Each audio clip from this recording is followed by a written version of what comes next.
Hello, everyone, and thank you so much for joining me for Daily Spark TV. You guys know who I am. I'm Dr. Angela Butts-Chester, and you know what I like to do on my show. Say it with me. I want to enlighten, inspire, and empower you to become your best self. Now, scripture reminds us that the tongue is a small thing that makes grand speeches, but a tiny spark can set a great forest on a fire. And that's what we want to do today. We want to get you fired up about our children's book author. I'll be spending time today with Susan Grunin, Dr. S.K. Grunin, and she has written the book Life Lessons and Tales of Little MisFit Book. Life is like a fountain. It has its ups, successes, and opportunities, and downs, failures, and disappointments. So you know what I'm going to tell you to do. Go on, get comfy, get cozy, get your coffee or get your tea, because we are about to get started. Hello, hello. Thank you so much for joining me here today. Hello. I am excited to have you on. My viewers know that there is a special place in my heart for children's book authors. You guys have a way of help to formulate the minds of the next generation. So I love that. Now, before we get started talking about your book, we have a bit of a tradition here. We give every author an opportunity to introduce themselves because we may be introducing you to someone who isn't aware of you or your works. With that being said, tell us a little bit about yourself. Okay, I have quite a career. I've been an author now, but I also wrote a textbook. I've been a college professor. I've been a teacher, a Sunday school teacher, a Cub Scout leader, a mom, of course, a wife, and I was federal law enforcement for 20 something years. And I also worked as a juvenile court probation officer, working with kids through all kinds of situations, which is what led me to being an author for children's books. Oh, I love it. I love it. Thank you for your service in all of those capacities. Each one is such an important part of our society. Thank you so much for that. Now, when it comes to being an author, in the back of your mind, was that something that you've always wanted to do? Or was it more so the next stage, the next phase of your life to share the lessons with the next generation? I think it was a little of both. As I was a juvenile court probation officer, I noticed that kids who had a mentor, as an adult, a teacher, a grandparent, a parent, someone who cared about them and talked to them, it made a difference in their lives. And those who didn't, I saw obviously ended up in a lot of trouble, often in juvenile court and so forth. So as I became working with adults in college and teaching and also as a federal law enforcement officer, I saw the same pattern. And I would ask the adult, did you have a mentor as a child? And many of them said no. And I thought, wow, that's interesting. But those who were successful, and I became an executive coach later in life when I had my own business, I also found that, yes, those who were much more successful had somebody. So in the back of my mind, I thought, boy, I'd like to write these books about a child who needs a mentor, who then finds a way to not only be mentored but to get a dialogue and engaged with an adult.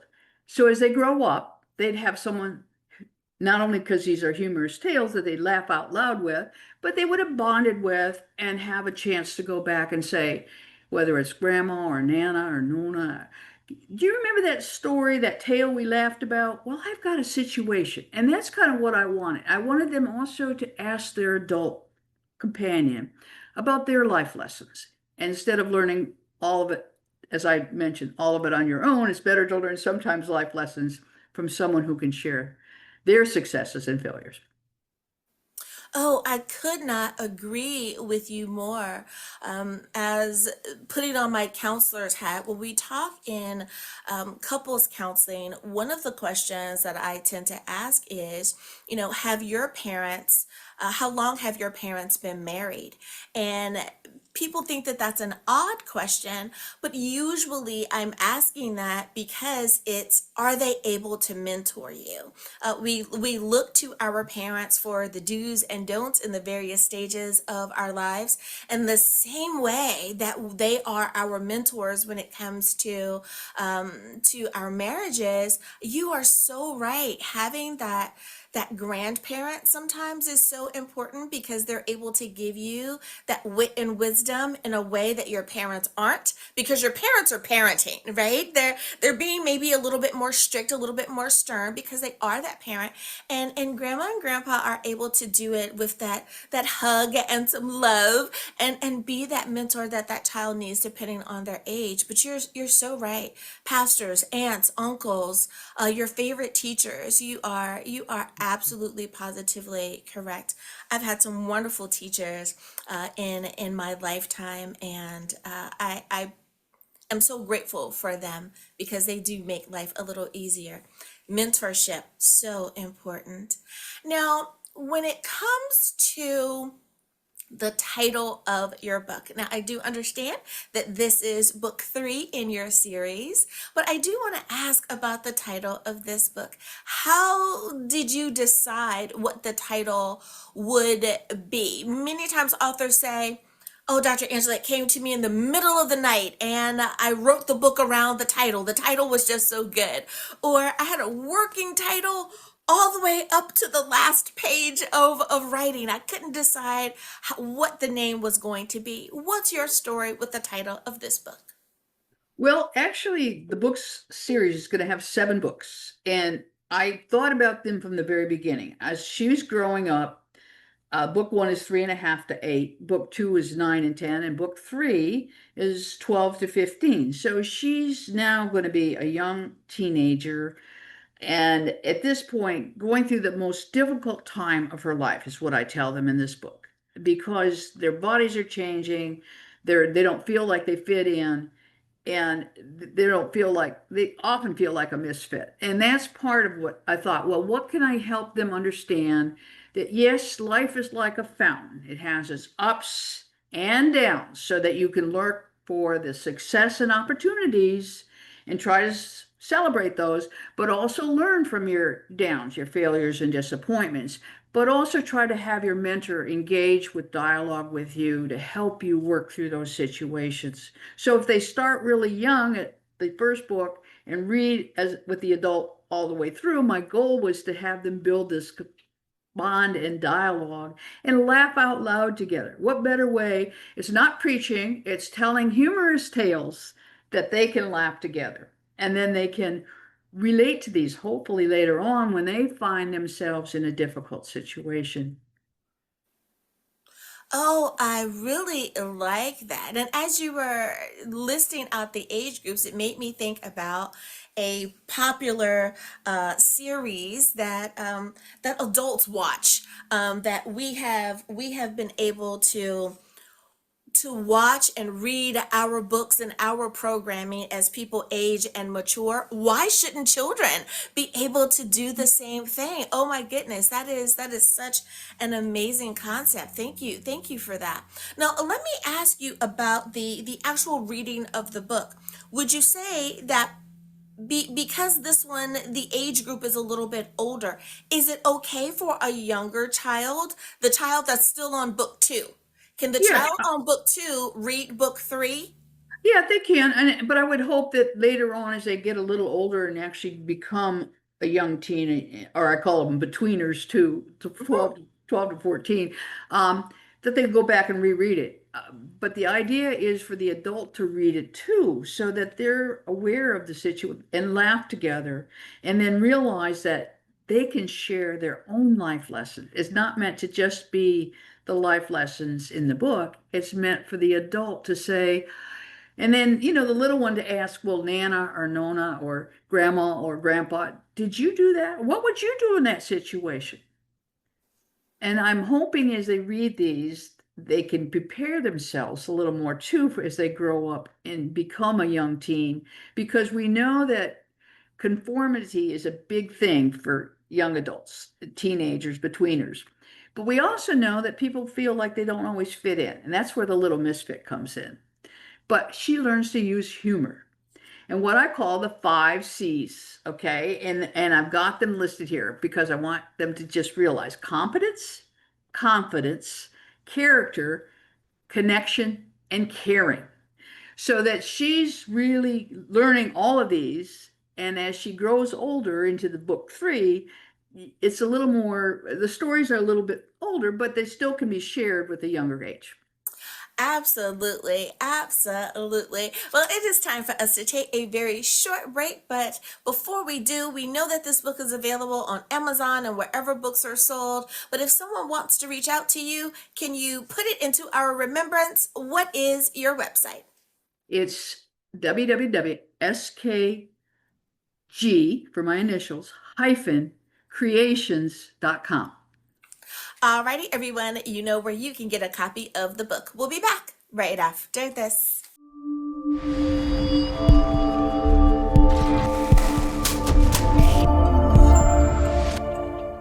Much for joining us for Daily Spark TV.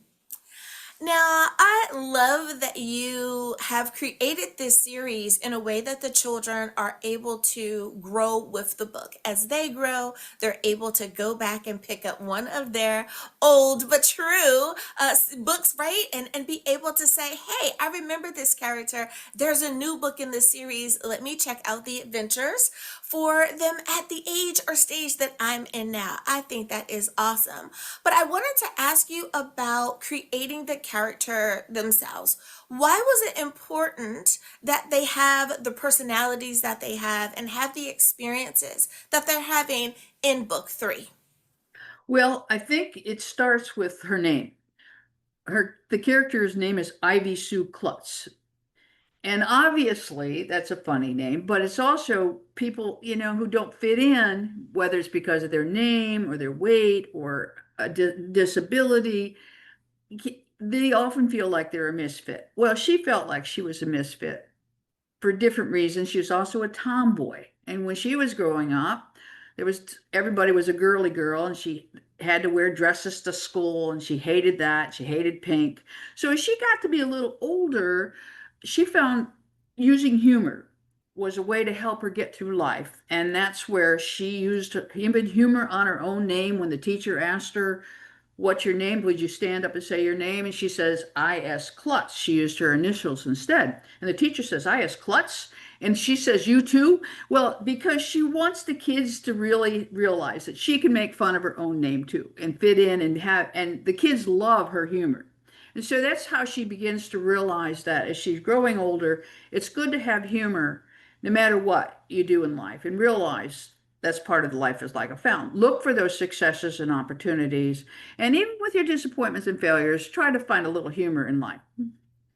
Absolutely. And I think you are so right. Now that we have all lived to be the big age that we are, we have to find humor and have a bit of laughter in our own lives, just to kind of counteract and keep ourselves balanced. You are so right. But boy, was it hard when we were those preteens, right? Where it just seemed like life was falling apart as we transitioned from being a little kid into being a teenager. So I love that you are addressing that.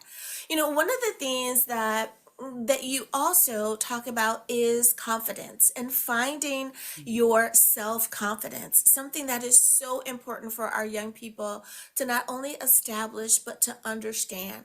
Why did you find that that was something that you needed to address, or why was it important that you address it in this book? Well, I think the kids find themselves either getting bullied or having issues, and if they can build their own self-confidence and realize it's okay not to always fit in, it's okay to be a misfit, and realize that I can find who I am by building my own confidence, using humor, and being competent in what I do, and but being caring as well. So that's why I mentioned that her character develops as she's growing in each of these books and realizing that life is like a fountain.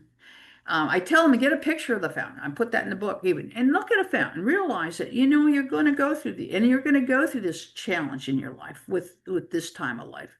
So that's really important to me. But the character and using humor is really helping her to build her confidence. You are so right. And I think that if adults are honest with themselves, there have been a moment or two or 10 where they themselves felt like they didn't fit in. And Mhm. even though you may have been the really popular kid, at some point there was someone who may have been more popular than you at a new location, and you had that moment of, huh, okay, time to make new friends. You know, that settling into a new space. Every time we go to a new school, a new space, a new opportunity to find out who we are. So you are so right. And perhaps adults should share those stories with the younger people to let them know it's okay. If anyone looks at my name and I say it every episode, I am Dr. Angela Butts Chester. If you can imagine, uh, it helped to build my character being being a Amen. family member, right? Being a Butts family member. So you are so right. It really, in the end, we end up being better people for what we have gone through. So you're so right. I'm so glad you're encouraging the next generation. Now I want to give you a little bit more time, if you like, to expand on how the your previous professions, educator, helping with juveniles, how that has helped you become the author that you are, and not just an author, but an award-winning author at that. Do you think that there's a correlation between those steps that you have taken and how you have written this book series? Yeah, I really do. I think I started out, as I mentioned, working with kids and working with in corrections and juvenile court and probation and parole. And I spent 25 years in federal law enforcement and probation and parole and working with a lot of people. And it led me to really think about what kids go through in life and to be successful and not be successful. And I wanted to have, when I realized that everybody don't always have mentors, and I don't always have grandparents, but we all can be misfits. So how can we find someone? So I gave her a teacher as her, and I had a teacher as a young adult who was my fourth grade principal and took a liking to me because she saw I was smart and I acted out. But she saw, oh, I put this kid in charge and she's good. So the idea was to find a mentor that maybe if you don't have a parent or grandparent, you can still look for someone who can help you, work with you, laugh with you, and be part of your life as you grow up. And it turned out I had a college professor the same way as I went into my career choices. So it's nice to be able to realize that you can work towards having a mentor, even if someone doesn't reach out to you, you can reach out and have them help you become who you want to be. And that's really part of this. Uh-oh, did we just lose? Oh, we did. No, I didn't lose you. Oh, I did. I lost you, but I guess you can see me. I can see you. Okay, well then I'm not going to worry about that then. I would say, Okay, don't, hold on. yeah. Don't change anything on your end, because we're still recording you. Okay. Okay? I have the paper up. Can you see the paper? I have the white paper up. No, I can't see anything. That's I just it went to a post Zoom attending. I don't know why, but it did. So you Uh, can't see me visually? No, I can't. No. Okay, we can see you, but you can't see me. Ah, here we go. I'm back on. I just went rejoined. Okay, I got you. I'm back on. Okay, so oh great. It just sounds like your Wi-Fi dropped there for a second. It It must have had happens, no something. worries. Okay, so it's gonna look really odd that the Oh, award is right in front of you, I because won't do it remember, yet. it dropped. So we Okay. have to kind of back up a little bit, right? Okay. So Sorry we about that. heard we heard what you said. You're now going to start whatever the sentence was that was going to lead you to grabbing the award and bringing it up front. That's Okay. where you need to start, okay? Okay. So what I want you to say is, Yes, yes, yes, three times. The reason Okay. why I say that is because the first yes is going to grab the camera so that it switches back to you. The other two yeses, you're giving me time to drop the paper, but Okay. it still stays on you. And then you're going to do what you wanted to do with the metal. Okay. All right. Okay. So here we go. Yes. Yes. Yes. In fact, when I went to write about the books, I had no idea that they would be such a success until I got a global Book of Excellence award for this book. And what I found is that the people who have written 35 plus 5-star reviews on my books on Amazon and my book reviews online have told me that they started to be an inspiration for working with the kids that they're working with, even some teachers who are working with disabled children. Um, I found that was really exciting to hear that they found these books very helpful to get them to realize it's okay to be a misfit. It's okay to not always conform. And that's where I ended up being honored by Power Magazine on Times Square billboard in April, but young adult woman author of the year. So it's really become exciting, and I'm starting to do more book signings. And I was on Logan Crawford and interviewed about this book. So this book is really, I think, the highlight because of the difficult years of the 12 to 15-year-olds in life, and not being able to fit in and realizing it's okay, you know? It really is. And congratulations on Thank all you. that you have done. That is just super.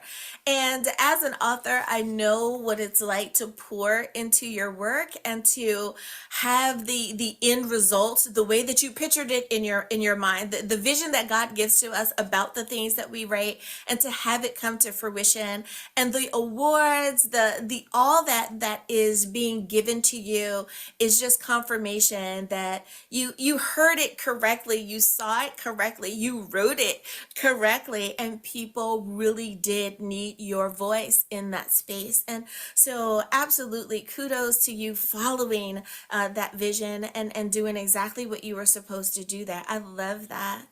Now, I try to ask of everyone a twofold question. So let me ask the one side of the coin is, what is the one takeaway that you want to make sure that the reader of this book grasps? Or perhaps if if there is a senior person, an adult that is gifting the book to someone, what is it that they should say to them, that nugget of wisdom that they want them to make sure they pick up?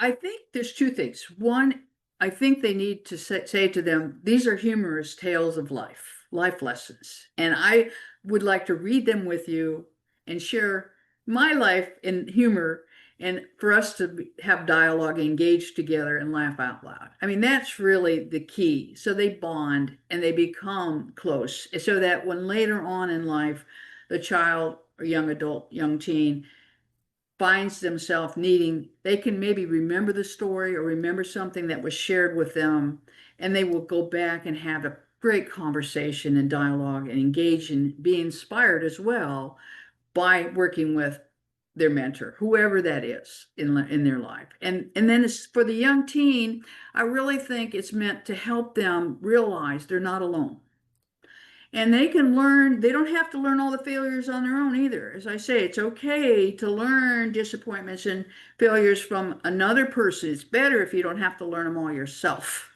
directly. So I always say, if you have a mentor who's willing to share those, that's why it's important for them to read the stories and laugh together and not just hand the book to them. I tell my mentors, you know, I put it in paperback and even on Kindle so that you don't have to worry about, because they charge so much for the all the colored hardback copies. But I want you to realize you can share this book in the tales and realize that you need to be able to then share your stories. Instead of preaching to the kids, they're laughing and then being able to share life and lessons. And Dr. Susan, you are definitely onto something there. That is one thing that my parents really instilled in us, and that was God made a great big world. Go see it. Go out there, explore, find out what's happening, not just especially not just in your neighborhood or community, not even your state or commonwealth, but what's happening in the world.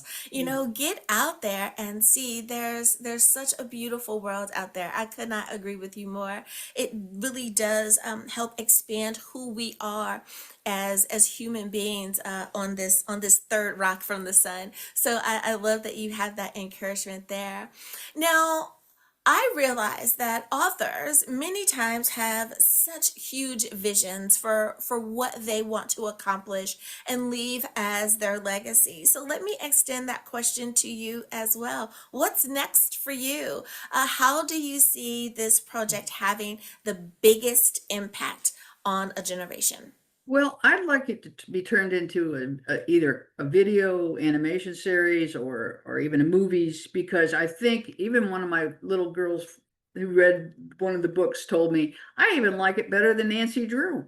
So that was kind of cute. And somebody else compared it to a female Harry Potter. So I said, you know what? My goal is to get these stories out there and vision and the ideas, but also then so people can then get a mentor and get lifelong learning and get engaged and inspired and have this dialogue. If you start when you're young, that's why I wrote it for 3.5 to 8, the first one, and have that mentor as you're growing up, or even more than one, and go back and reread the books and use the humor in your own life and the tales, and ask your grandparents while they're still here and your teachers about their life and their lessons and their failures and what they can share with you, because that is the most important lesson you can learn from these books is the sharing and the dialogue and the inspiration you can get from a mentor.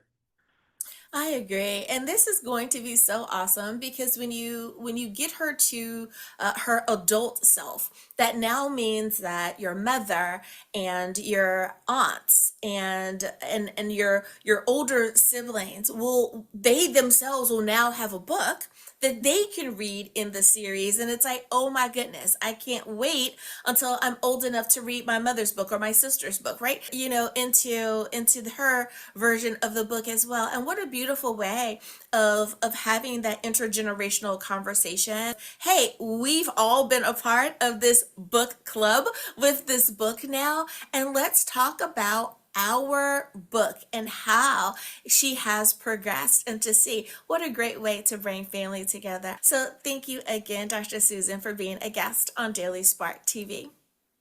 You're welcome.